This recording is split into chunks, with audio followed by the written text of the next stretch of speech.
Bom, e a situação que é muito preocupante em meio à situação extremamente crítica dos reservatórios que abastecem São Paulo, os reservatórios de água.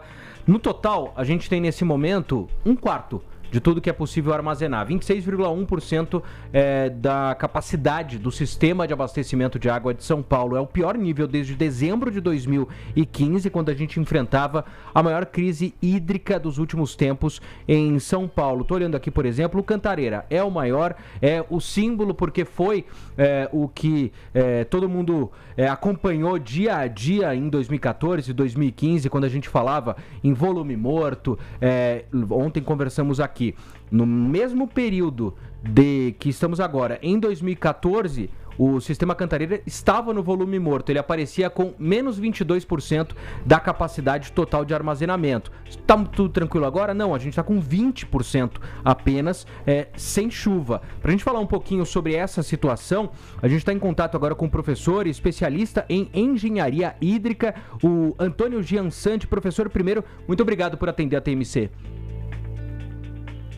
Olha, muito boa tarde a vocês, boa tarde a vocês jornalistas, boa tarde a todos os ouvintes. E é sempre importante nós falarmos de um tema que é essencial para a vida da metrópole, por que não, do estado e até do Brasil. Ontem a gente conversava aqui com um representante da Sabesp que falou que a situação gera uma preocupação, uma necessidade de alertar a população para o uso consciente da água. Falou que São Paulo já está numa região que enfrenta escassez. Não tem como a gente não começar perguntando, estamos caminhando para a mesma situação de 2014? A gente já está nela? Ou não é o caso, a situação não é tão grave? Olha, eu como um professor, como especialista da área, eu preciso fazer um pouco um apanhado histórico. 2010, 2011, a gente não lembra muito bem, mas foram anos onde o Cantareira ficou tão cheio, chegou no nível máximo operacional, que ele verteu, né? Ele extravasou água. 2014, 2015, nós tivemos uma seca jamais observada, registrada anteriormente. Então, a gente que trabalha com isso sabe que essa variação, de uma certa forma, ela foi normal e esperada, embora assim acentuada agora com esses extremos climáticos.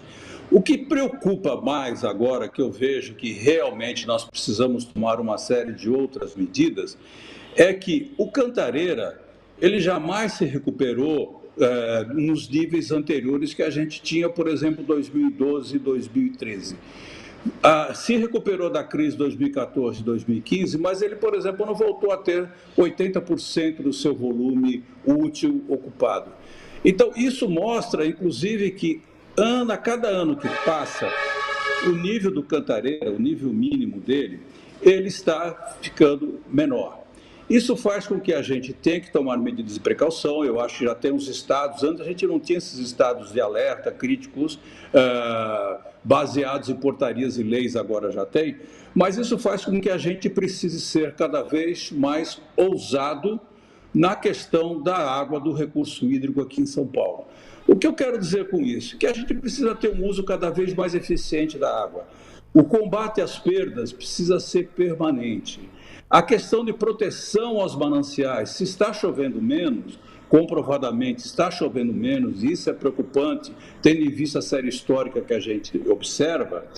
Quando a água chega nos reservatórios, quando chega na bacia, é lá que ela tem que ser retida por meio da vegetação, por meio da infiltração. Isso daí a gente tem colocado bastante, inclusive eu vejo que hoje, né, a operadora, a Sabesp, tem campanhas de preservação da água, tudo bem.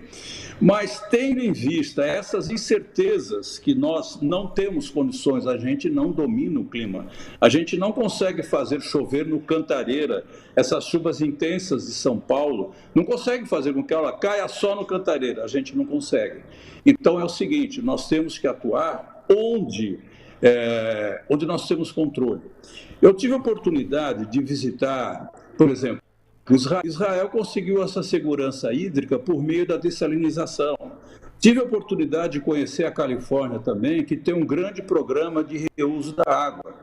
Então, isso faz com que a gente diga o seguinte, bom, se eu não tenho um controle do clima, se o clima está cada vez mais adverso para as nossas necessidades, isso mostra que, além dessas questões de redução de perdas, de proteção aos mananciais, a gente vai precisar ser cada vez mais ousado, utilizar, propor, planejar medidas, como eu estou falando para vocês aqui.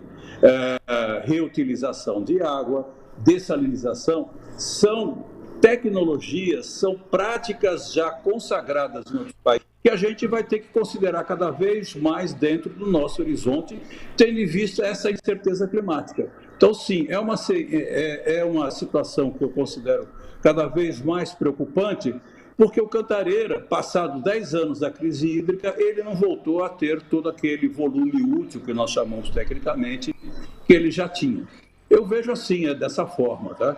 Nós temos que buscar uma solução, então, cada vez mais tecnológica para resolver esse cenário, para que a gente tenha menos risco em São Paulo. Ô, professor, você citou o combate às perdas, né? E essas soluções tecnológicas. Obviamente, para a gente ter o Cantareira novamente podendo ultrapassar os 80%, né, da sua capacidade, como não ultrapassa nos últimos anos, bem citado pelo senhor, essas soluções de infraestrutura, elas deveriam vir, só assim poderíamos amenizar essa situação crítica que a gente vem vivendo nos últimos tempos? Sim, senhor. Claro, perfeitamente. Veja o seguinte, repito, a gente não tem controle sobre o clima, senão seria muito bom. Olha, hoje chove 100 milímetros no Cantareira, recuperaria.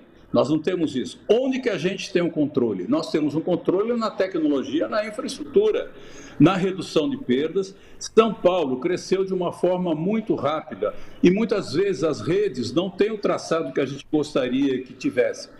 Por exemplo, o controle da pressão à noite é uma medida importante, mas ela não pode ser eterna, não é? Ela não pode ser eterna, ela precisa uma hora ser diminuída. E assim, o uso, por que a gente já não avança mais no reuso, ao menos das águas industriais? Por que a gente não caminha mais nesse sentido? Por que a gente não pensa até, tá bom, nós temos 800 metros de desnível em relação ao mar. Por que, por exemplo, para a Baixada Santista já não se pensa cada vez mais na dessalinização? Porque boa parte da água que é utilizada na Baixada Santista vem aqui do Planalto. Então, a gente precisa, veja, qual é a notícia boa disso tudo?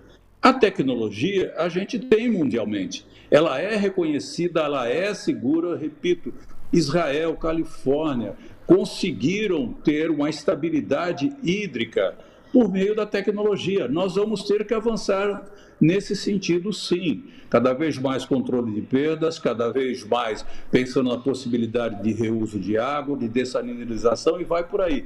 Repito, são tecnologias dominadas mundo afora, que nós devemos ser, eu vejo nesse sentido, cada vez mais ousados e utilizá-las.